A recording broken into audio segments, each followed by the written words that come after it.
Assalamualaikum warahmatullahi wabarakatuh. Para pendengar dan peminat kaset yang tengah diputar ini,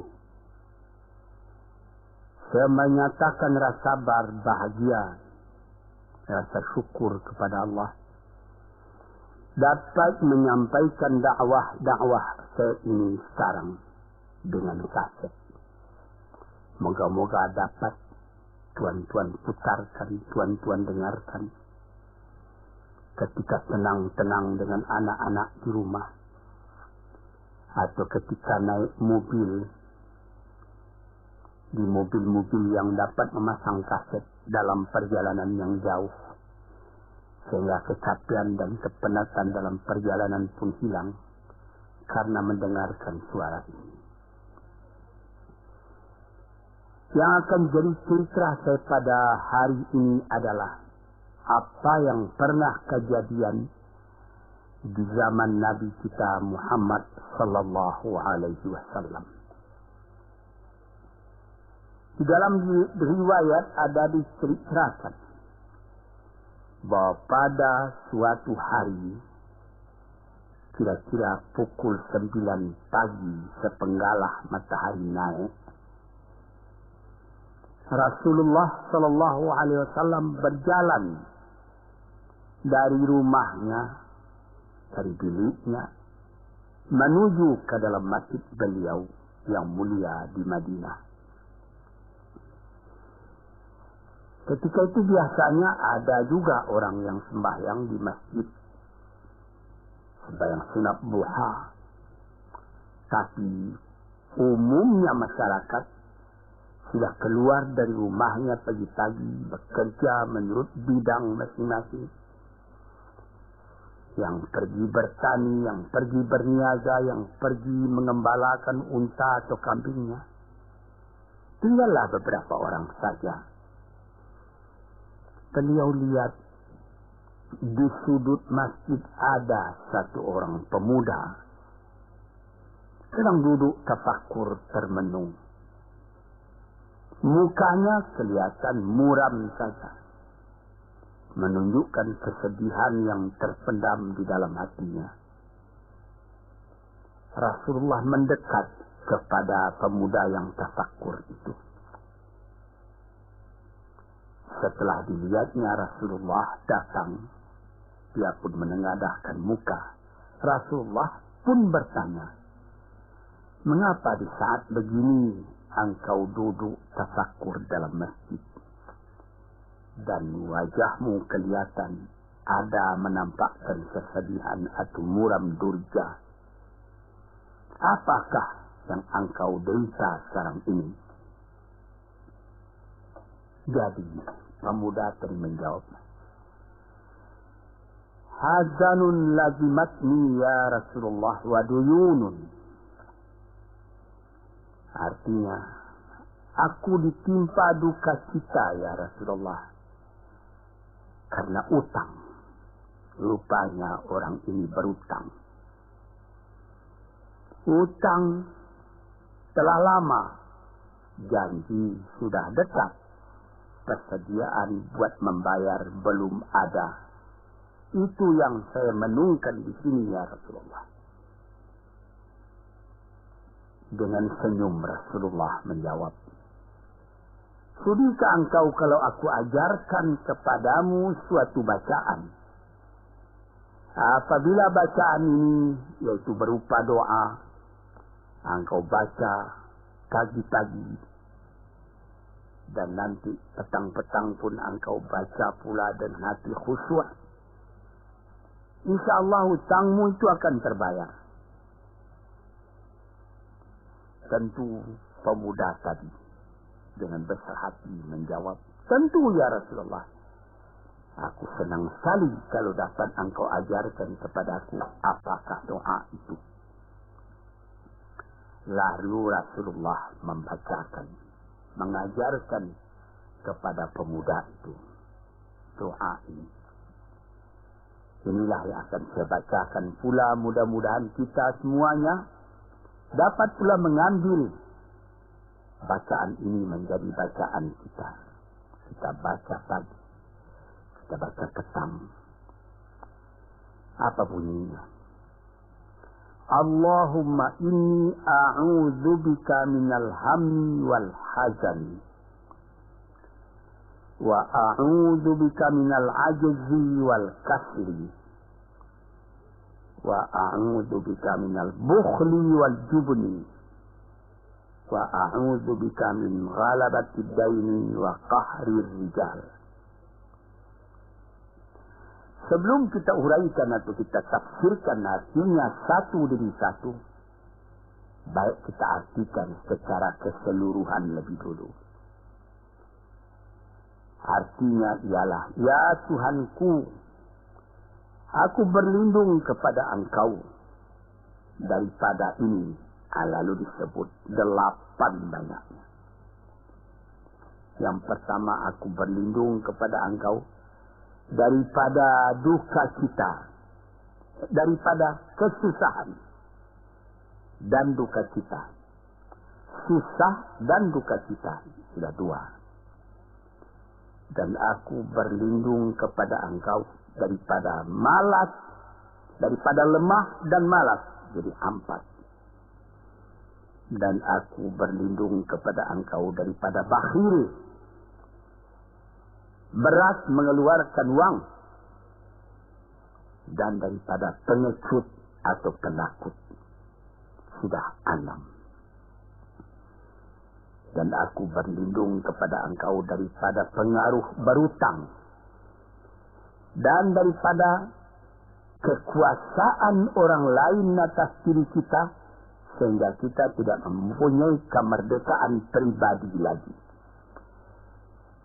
Inilah 8 yang diminta kepada Tuhan. Moga-moga kita jangan diserang oleh penyakit ini.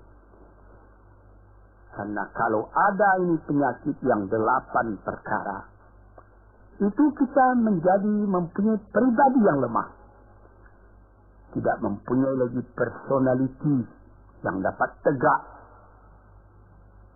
Padahal dalam didikan agama kita, tempat kita takut cuma satu, yaitu Allah. Yang lain tidak ada. Yang pertama, susah. Apabila orang telah susah, pikirannya pun sudah tertumbuk. Jalan untuk maju tidak ada lagi. Padahal dalam kehidupan itu, manusia tidak akan berjalan di atas jalan yang datar saja, yang bertaburkan kembang. Kehidupan itu mendaki, menurun, melereng, berenang, melalui ombak dan gelombang. Itu pasti dalam hidup. Apa yang disusahkan? Kusut, tak ada kusut yang tidak selesai. Keruh, tak ada keruh yang tidak jernih.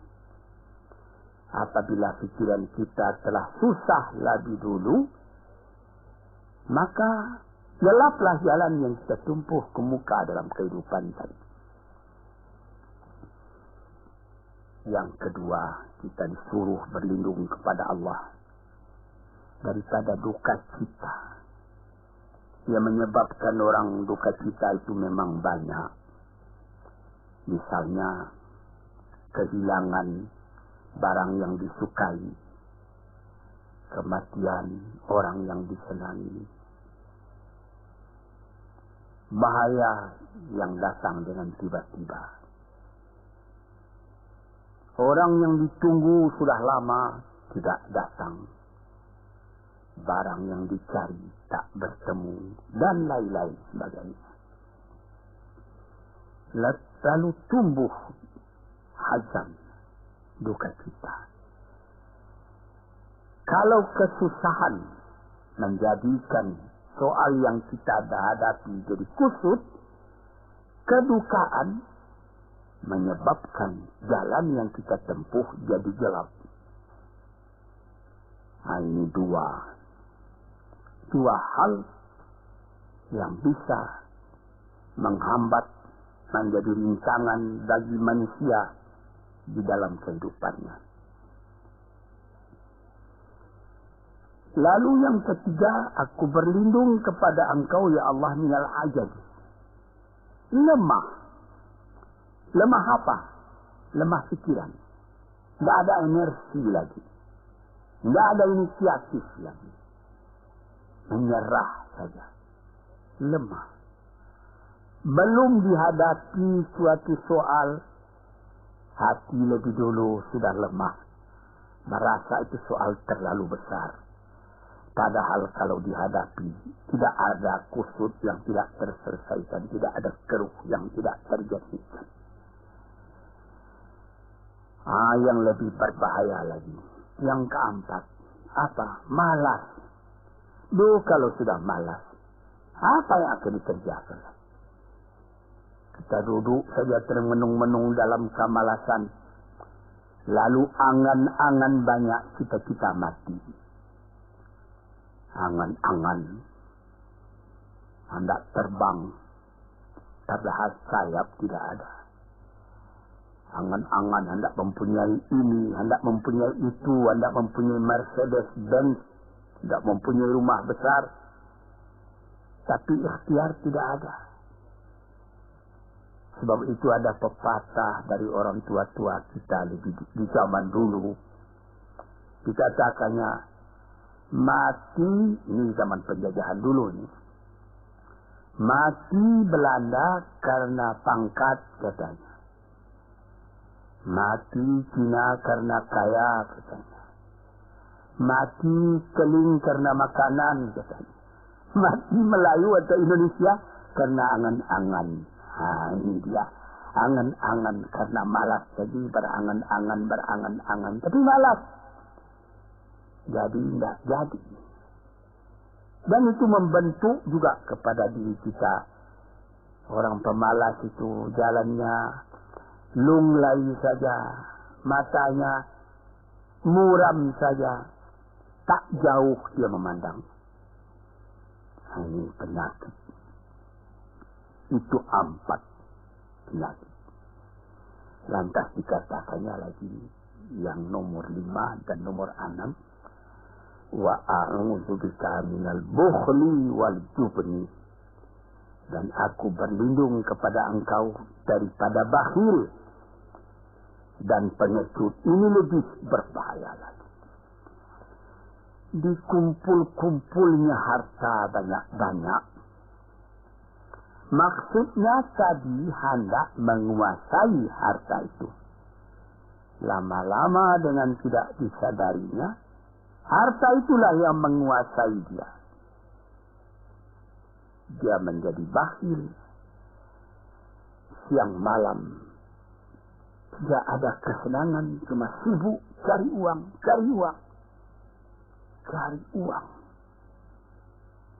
Kemudian simpan banyak-banyak.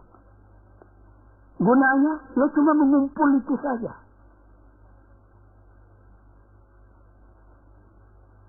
Akhirnya, berapa banyaknya orang yang mengumpul harta banyak-banyak, faedahnya tidak didapat.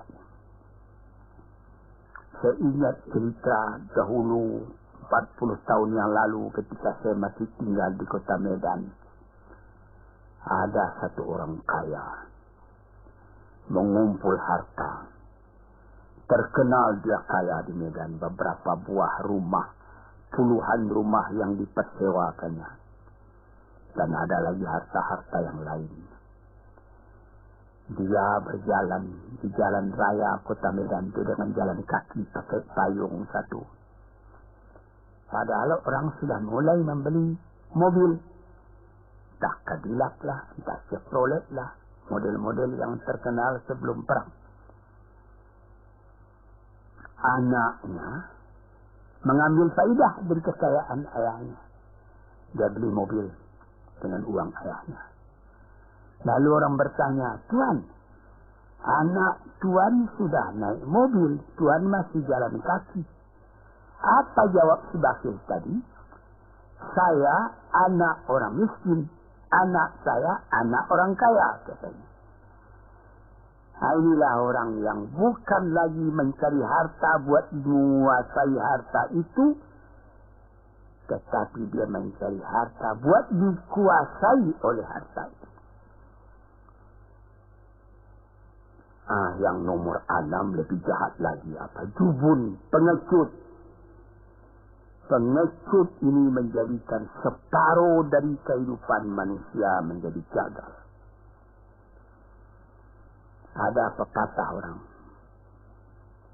kalau engkau berniaga atau berusaha, meskipun modalmu tadinya tidak ada, asal engkau berani, itulah modal utama dalam hidup.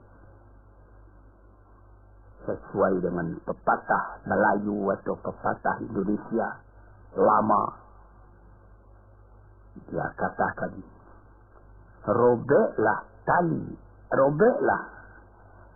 putuslah tali layang-layang, robek kertas tentang bingkai. Hidup jangan mengepalang, tidak kaya berani pakai. Hidup jangan mengepalang, tanggung-tanggung, jangan. Tidak kaya berani pakai. Keberanian itu adalah modal. Sebab itu kalau orang rugi berniaga, itu belum rugi. Yang penting berani.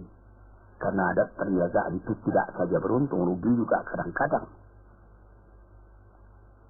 Tapi kalau keberanian yang hilang, separuh daripada kekayaan tadi sudah habis.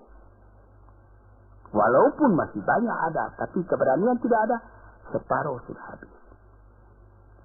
Akhirnya, walaupun kekayaan besar, tapi kepercayaan hilang, itu namanya habis, tidak ada lagi. Walaupun berjuta yang tinggal dalam tangan, tapi orang tidak percaya. Apa lagi artinya? Sebab itu yang pertama sekali modal itu keberanian menghadapi hidup.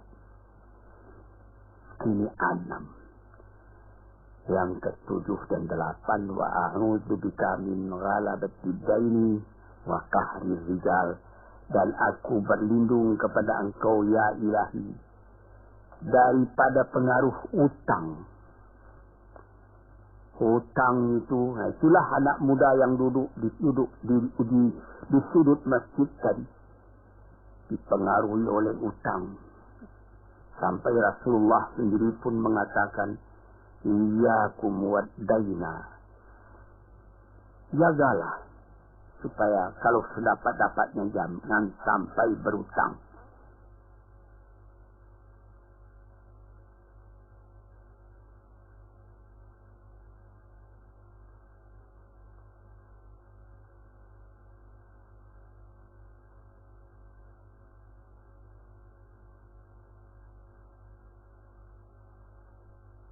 Bisa juga berutang kalau keberanian tidak ada, dan berani itu membuka jalan buat mencari bayarnya.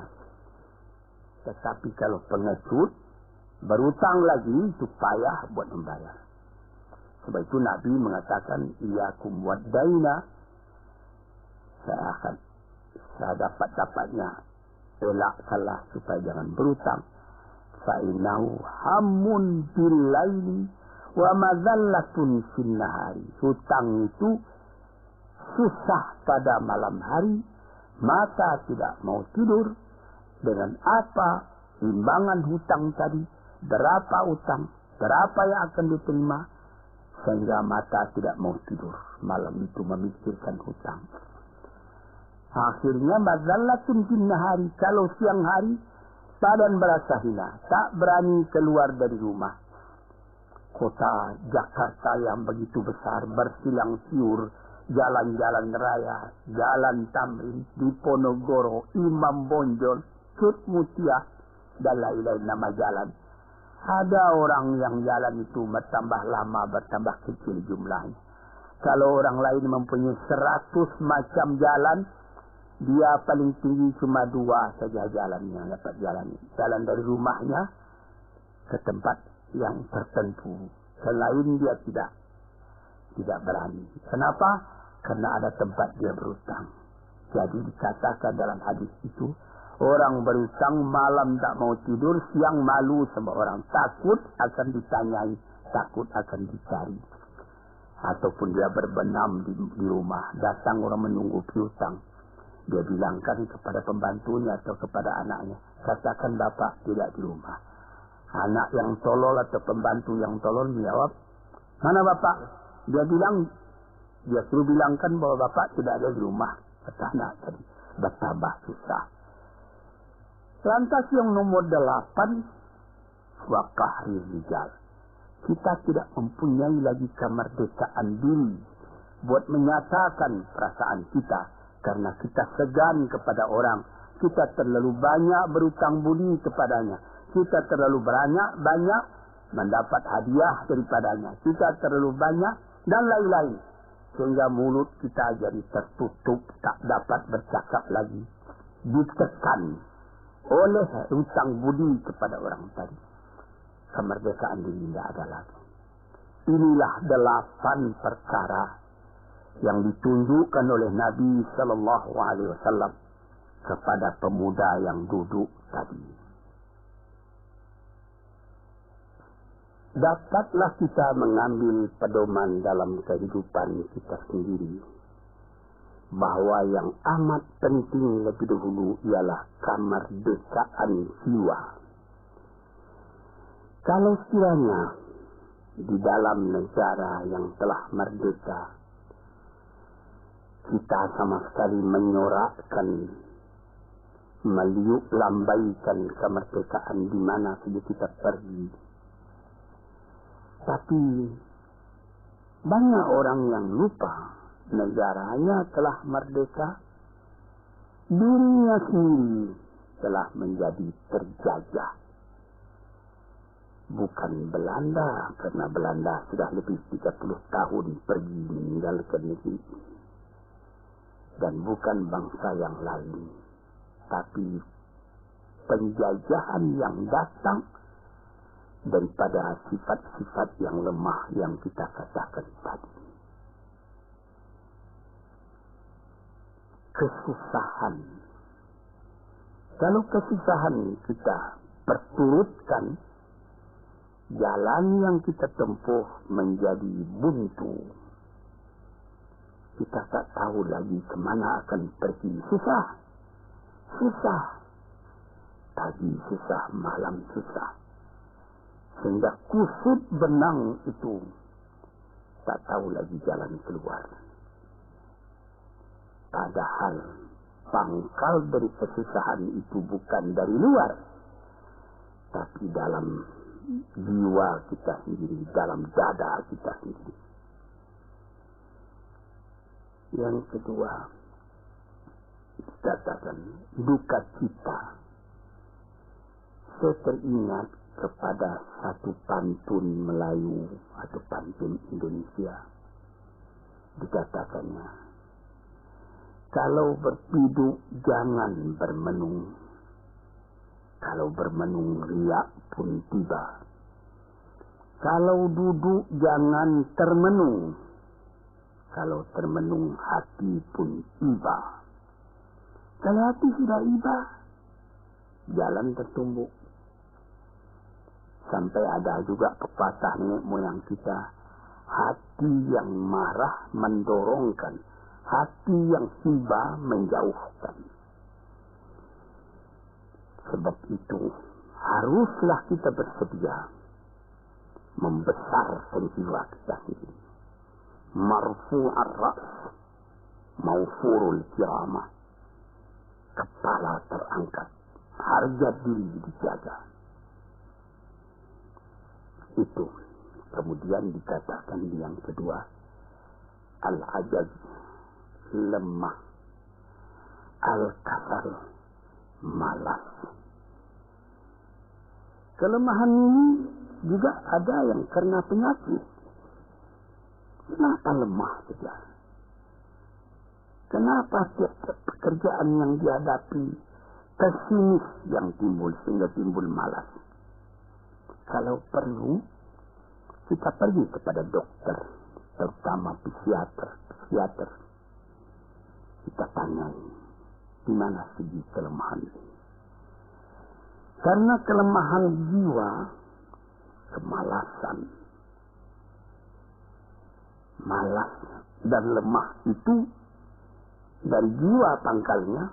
Ahli-ahli ilmu kesehatan yang telah mendalam mengetahui hubungan antara rohani dengan jasmani kita, sehingga timbul ilmu yang dinamai psikosomatik atau psikoterapi, menganalisa jiwa dari mana seginya, maka timbul lemah, maka timbul malas. Di sini kita memerlukan kuatnya energi. Sebab apabila manusia mempunyai jiwa yang besar, pekerjaan yang besar pun dipandangnya kecil. Tetapi apabila manusia mempunyai jiwa yang kecil, pekerjaan yang kecil pun dipandangnya besar. Kita misalkan saja kedua orang pemimpin yang kita cintai dan kita hormati. Proklamator kita Bung Karno dan Bung Hatta. Mereka mempunyai jiwa-jiwa yang besar. Sebab itu mereka memproklamirkan kemerdekaan Indonesia. Indonesia yang besar yang terjadi daripada puluhan ribu pulau. Dengan 45 kata perkataan, 45 patah perkataan. Dengan ini kami menyatakan kemerdekaan Indonesia. Tapi kalau beliau misalnya orang yang berjiwa kecil, dia akan bertanya, bagaimana bisa Indonesia merdeka? Kita sudah miskin, melarat, dulu dijajah Belanda, kemudian ditekan Jepang. Kapan dia berkaji itu pekerjaan yang detail-detail, yang kecil-kecil, dia anggap itu besar. Ini misalnya, maka orang-orang yang ajaz, yang lemah, atau yang kasar, yang pengecut, yang pemalas, tidak dapat mengerjakan pekerjaan yang besar-besar. Kemudian yang kelima, dan keadaan wa a'udzubika minal bukhli, aku berlindung kepada engkau daripada bakhil, menerima mau banyak-banyak, mengeluarkan paling sedikit. Dia anggap, sebagaimana saya katakan tadinya dia menguasai harta. Akhirnya dengan tidak disadarinya, dia yang dikuasai oleh harta. Akhirnya orang yang begini kerjanya cuma mengumpul harta saja. Kumpulkan harta banyak-banyak, kemudian Tuhan memanggilnya kembali ke akhirat, mati, tidak ada harta tadi yang dibawanya. Tinggal menjadi perselisihan di antara anak dan cucu. Di hari-hari yang pertama, anak tadi menangis. Ayahnya telah mati. Tapi di hari yang kedua dan ketiga, dia tidak menangis lagi. Dia berpikir, di mana kunci ditaruh ayah? Di mana simpanan ayah? Berapa peninggalan ayah? Lalu dia berkelahi. Anak tadi. Nah ini, karena si ayah tadi bukhul, bakhil. Nikmatnya orang lain yang merasai, dia sendiri sengsara diperintah oleh hartanya itu. Apatah lagi yang keenam, jubun, pengecut. Dia berjalan malam hari. Kelihatan olehnya pohon kayu bergerak-gerak. Disangkanya itu hantu. Dia lari terus. Bertambah lari, bertambah takut. Akhirnya dia pingsan karena sudah lari. Dia tak ada apa-apa oleh orang yang berani. Ini orang yang gagal di dalam perjalanan hidupnya. karena penakutnya, karena pengecutnya.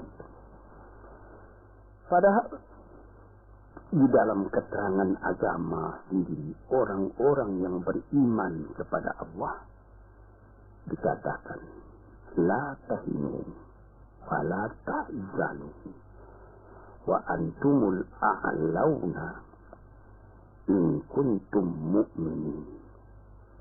Jangan engkau merasa lemah, jangan engkau merasa duka cita, jangan engkau merasa pengecut. Engkau tinggi kalau engkau beriman kepada Allah Subhanahu wa Ta'ala. Dengan iman kepada Allah Ta'ala itu kita melihat alam dalam keindahannya, dalam kekecilannya. Yang besar cuma Allah. Kita tidak takut karena tidak ada satu bahaya yang akan menimpa kepada diri kita kalau tidak Tuhan yang menentukan. Ini pokok tuan-tuan para pendengar kaset yang saya muliakan. Kemudian di nomor 7 dikatakan kita berlindung kepada Allah daripada pengaruh hutang. Alangkah kecilnya jiwa orang apabila dia telah berutang kepada orang lain. Dibikin janji tanggal sekian akan dibayar, tanggalnya sudah dekat, persediaan belum ada, lalu timbul kecil jiwa sekali lagi. Apatah lagi Qahri Rijal yang nomor 8. Yang ke-8 sebagaimana telah kita uraikan tadi ialah Qahri Rijal, pengaruh orang lain kepada diri kita sendiri, sehingga kita tidak berani lagi menyebut kebenaran, tidak berani lagi mengatakan yang hak. Lidah telah tertutup, mulut telah penuh dengan air sehingga tidak dapat dibuka lagi. Segan, kita sudah terlalu banyak berutang budi kepada orang. Walaupun sudah jelas perbuatan orang itu salah misalnya, kita tidak berani lagi menegur. Dengan demikian timbullah di dalam masyarakat apa yang disebut dalam bahasa Arab munafik, yaitu lain di mulut, lain di hati. Hati mengatakan perbuatan orang ini salah, tapi mulut mengatakan bagaimana pikiran saya, bagaimana pendapat Tuhan tentang perbuatan saya ini. Baik Bapak, ini bagus Bapak, itu sudah betul Bapak. Padahal tidak.